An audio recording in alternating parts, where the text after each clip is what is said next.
Hikaru no Go, tome 20. 20e et dernier tome d'Hikaru no Go. Alors on a la conclusion un peu du grand tournoi entre la Chine, le Japon et la Corée. Je vais pas forcément vous dire qui est le gagnant, enfin combien de parties Hikaru a gagné ou a perdu, et qui est le gagnant de tout ça. Je vous laisserai quand même découvrir.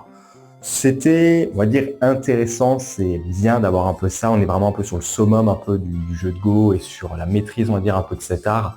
Même si en vrai, je vais reprendre les mots que certains ont déjà dit, mais en vrai, Hikaru no Go, c'est un manga sur le Go, mais en vrai, tu finis le manga, tu sais quand même toujours pas jouer au Go.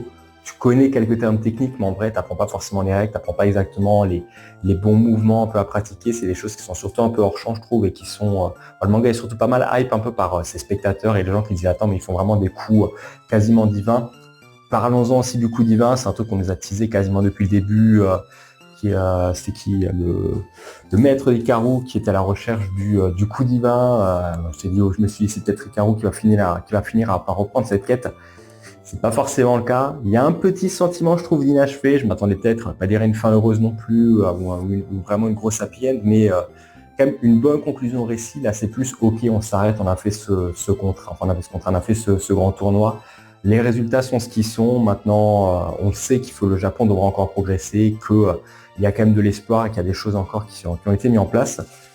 On a après sur la fin des petites interludes où on va voir pareil Akira et Hikaru essayer de jouer un petit peu et donner envie un peu à la nouvelle génération, à d'autres joueurs un peu plus jeunes, de se dire ok moi aussi j'ai envie de devenir professionnel du Go, de suivre un peu les traces de ces joueurs. Donc il y a quand même cet aspect d'héritage et de le fait ok tu joues au Go, tu joues en manière professionnelle et en même temps tu donnes envie aux autres un peu d'approfondir aussi cet art pour vraiment que le Japon puisse dans les années ou plus tard se hisser aussi dans des sphères assez hautes.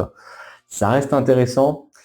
Bon, j'en aurais peut-être parlé dans un bilan, mais ouais, je suis assez mitigé quand même sur la série. Ça reste bien, ça se lit bien, mais je m'attendais quand même à quelque chose de plus, à quelque chose de plus grandiose, vu les gens, vu comment les gens avaient vendu un peu cette série. Alors oui, c'est bien dessiné, il y a des beaux propos, il y a des matchs et des actions intéressantes, mais il y a quand même des choses qui ont été mises en place, je trouve, qui n'ont pas été amenées jusqu'à leur bouche. J'ai déjà parlé, par exemple, de la romance. Là, c'est pareil, le match Hikaru, qui apprend pas qui connaît pas forcément le coup divin, alors que c'est un truc qui a été teasé.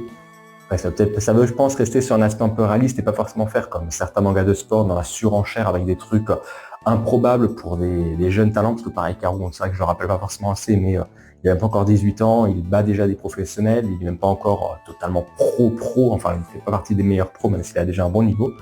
Donc je pense qu'il y a quand même une marge de progression là-dessus. Et toi, t'en penses quoi?